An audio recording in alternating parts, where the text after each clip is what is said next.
Hello students, in this lecture we are seeing about normalization technique. This is the main concept in database design.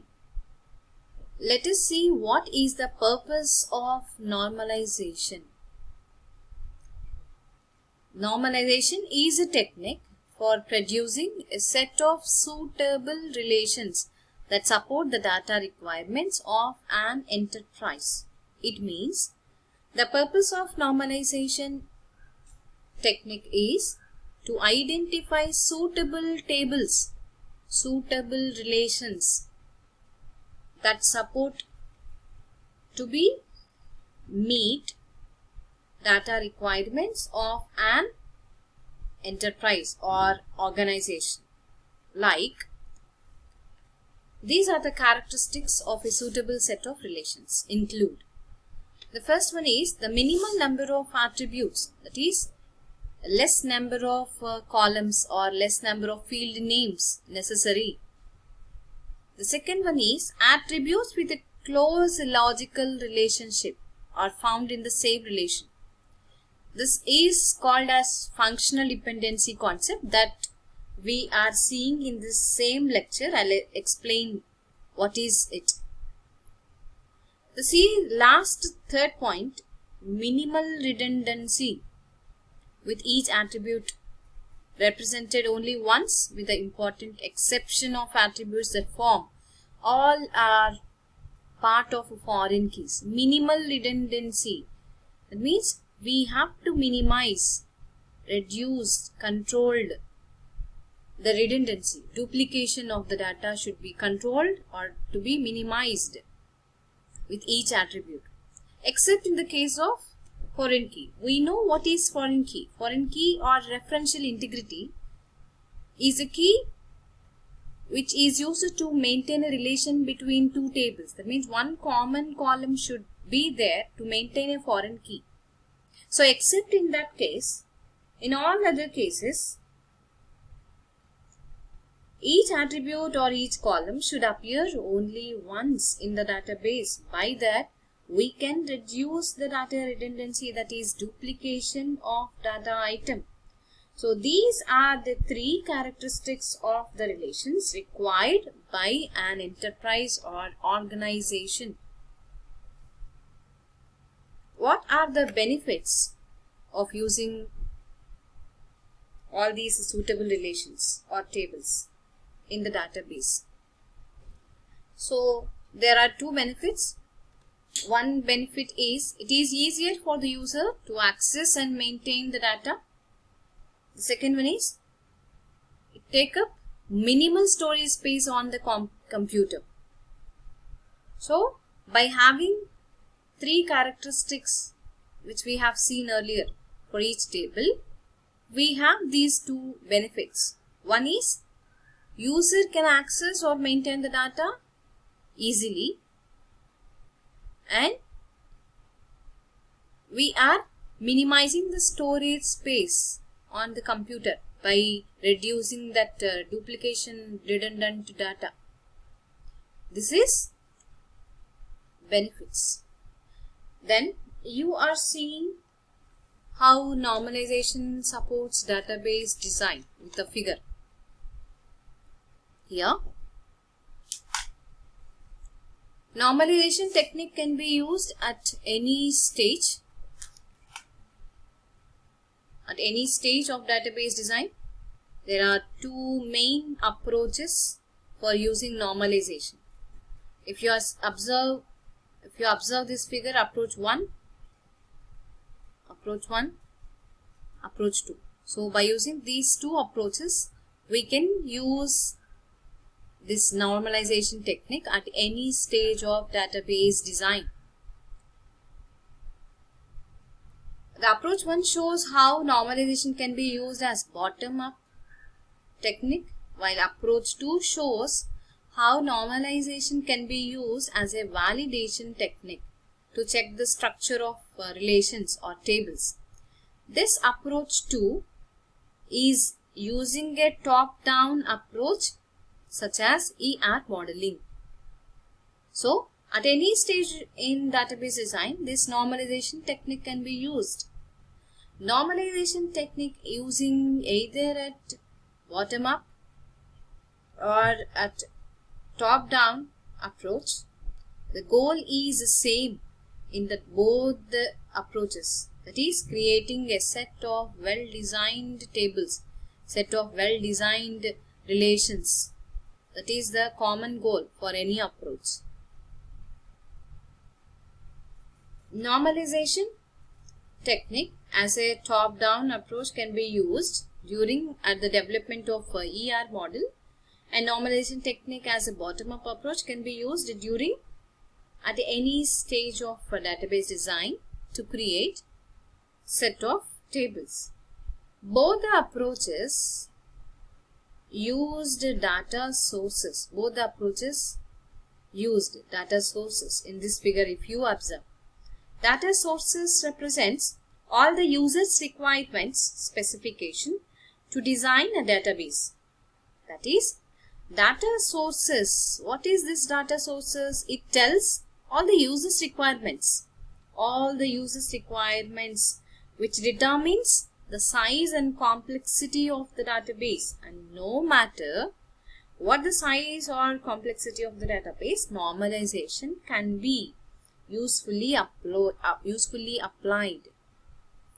These two approaches using data sources. Data sources contains all users' requirements. This is how normalization supports database design.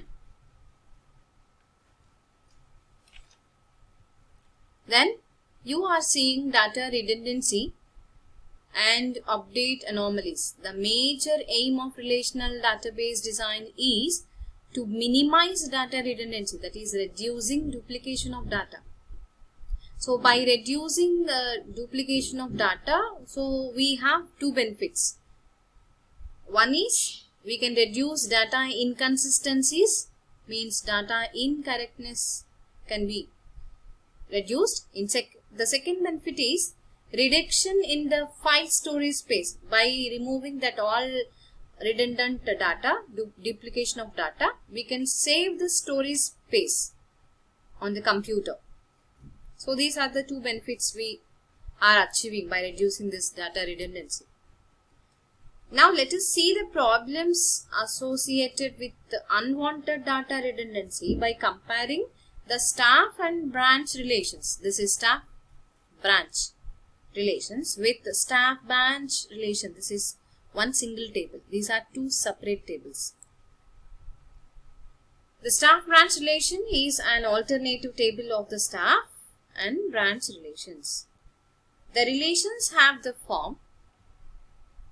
So here staff number is a primary key in the staff table, branch number is a primary key in the branch table, and staff number is a primary key in the staff branch table. Here the primary key for each relation is like this: staff number, branch number, staff number. In the staff branch relation, there is a redundant data. You can observe this redundant, repeated data. See, the details of branch are repeated for every member of staff located at that branch. But in contrast, if you see the branch table alone, there each branch is appearing only once, and only the branch number is repeated in the staff. Only the branch number is repeated in the staff table, staff relation, to represent where each member of staff is located. That means to show each staff member's branch number, this branch number is repeated in staff table. So branch number in branch is acting as a primary key, and the same branch number is having in staff table to relate the two tables and acting as a foreign key. So instead of combining both tables, staff and branch, like this staff branch table, it is better to have decomposed into two tables. It is better to have decomposed into two tables, staff separately and branch separately. So by that only we can minimize the data redundancy or duplication of data.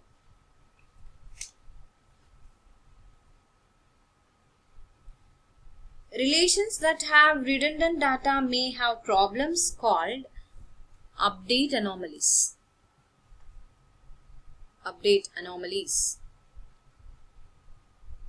Which are classified as insertion anomalies, deletion anomalies, modification anomalies.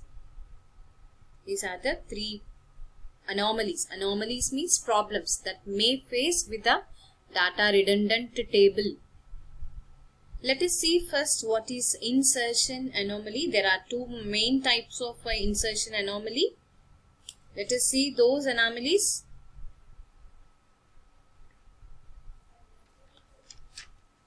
Let us see those anomalies with the staff branch table. This is staff branch table. For example, to insert new staff located at B007,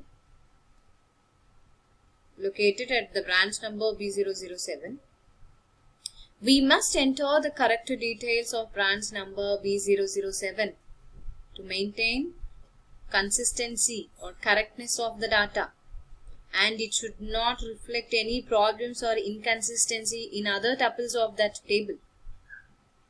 But if the both individual tables of these staff or staff and branch tables do not suffer from this problem, inconsistency, that is incorrectness, because we enter only the appropriate branch number for each staff member in the staff relation. And the second, and another insertion anomaly is, another problem is, for example, to insert details of a new branch, that branch currently has no members of staff into the staff branch relation. That is, if I want to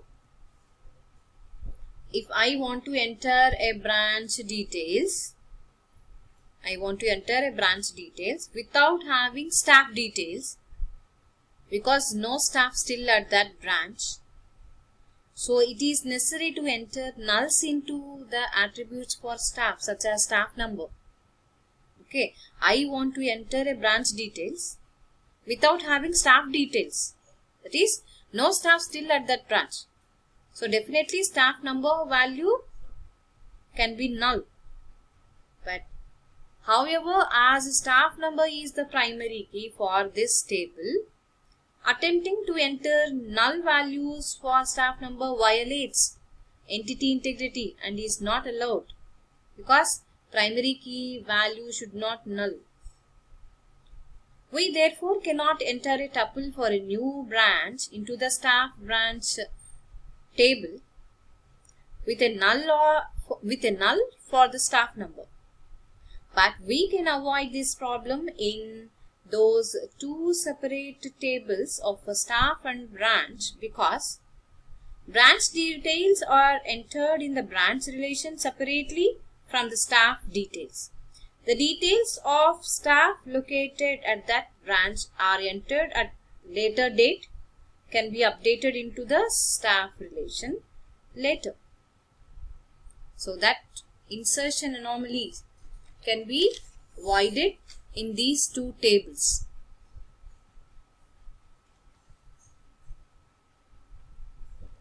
The second